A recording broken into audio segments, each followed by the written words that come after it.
to. All right. I'd like to call this meeting to order, and I need a mover and a seconder to adopt the agenda. Dave and Dean? All those in favor? Thank you. Any disclosure of pecuniary interest? Seeing none. This evening, there is a public meeting for one zoning bylaw amendment, and that's application number ZBA 25-11 FR, Michel and Giselle Lahaie. The Planning Act requires that a public hearing be held before council decides whether to pass a zoning bylaw amendment. The public hearing serves two purposes. First, to present to council and the public the details and background to oppose rezoning.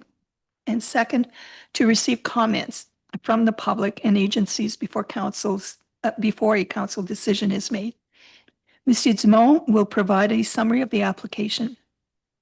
From there, the applicant will be requested to make a presentation followed by questions from the public either in favor or against the proposal.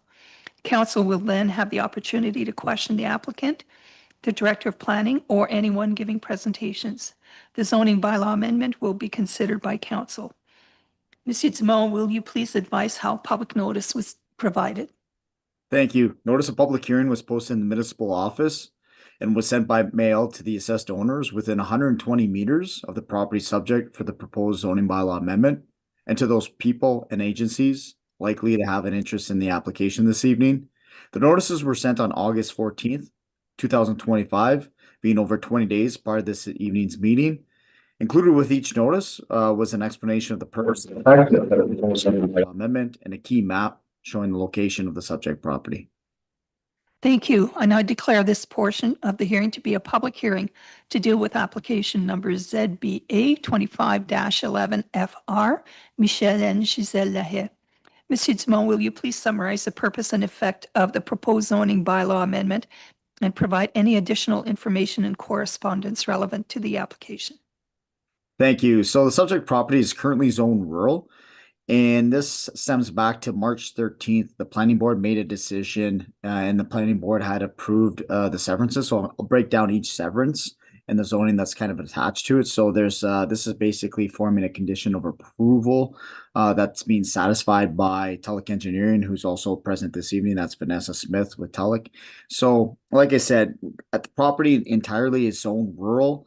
As part of the consent application, there's a rezoning this evening in front of council, which touches on two types of zoning. There's a residential rural zone for some of the lots, and then there's also a residential rural special zone for a specific lot. Again, the rezoning is intended to facilitate the development of the 4 new lots on the north portion of the property, which includes the construction of 3 single-family homes and 1-story fourplex residential dwelling. The proposed development will be serviced by private infrastructure, and the rezoning will be required as part of this process for a conditional approval for the board. And the specifics of it, so basically we have 4 lots that were approved by the planning board conditionally in the retained lot. So the severed lot 1, which is 1.3 hectares in size and 90 meters of frontage, that's proposed to contain the proposed 1-story fourplex or rural dwelling, basically all attached to each other, very similar to what you see in the right behind the municipality's office, and in terms of attached and scale of proposed housing. And then severed lot 2, 3, and 4, they range from 1.7 hectares to 2.4 hectares, and they all have 60 meters of frontage. So that's going to have that residential rural zone. It's going to go from rural to residential rural for those 3 lots, lots 2, 3, and 4. And lot 1 is going to have that special residential rural. And the whole purpose for that is to speak to the density of that site specifically. And lastly, the retained lot. The retained lot is 21.6 hectares, fairly large balance of lands. And that's going to be maintained rural, so there'll be no change with respect to the balance of the lands, which also has 771 meters, which is quite significant for the subject property.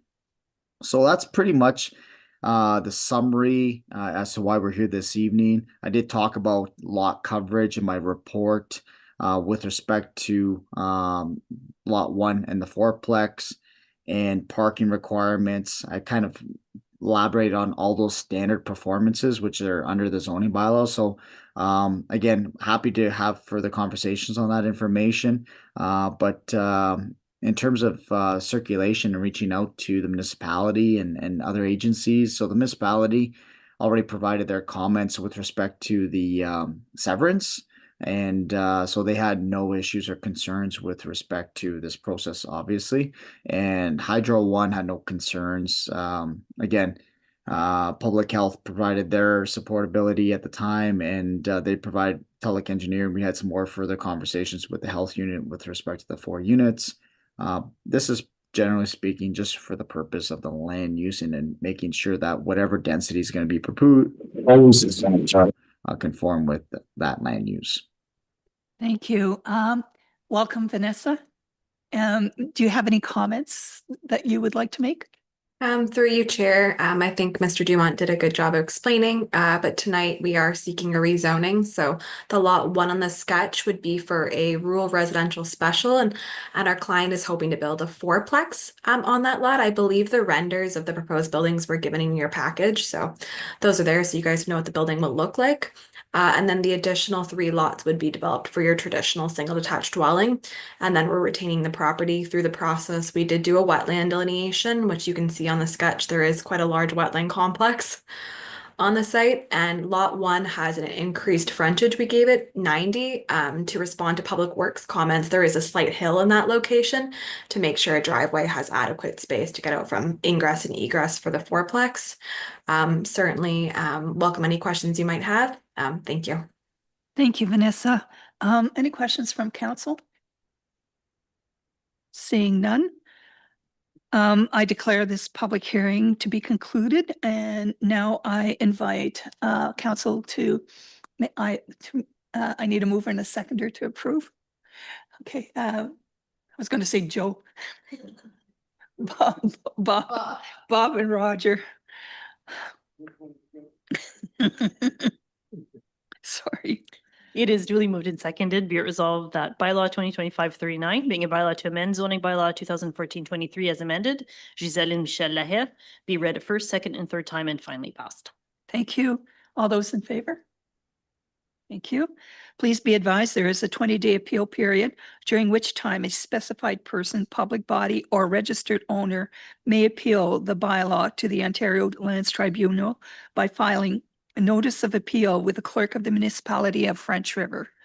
The notice of appeal must set out the reasons for the appeal and must be accompanied by the required fee, which is prescribed under the Ontario Lands Tribunal Act 2017. This fee should be made payable to the Minister of Finance. All comments will be treated as public record and given out upon request. I need a motion to adjourn.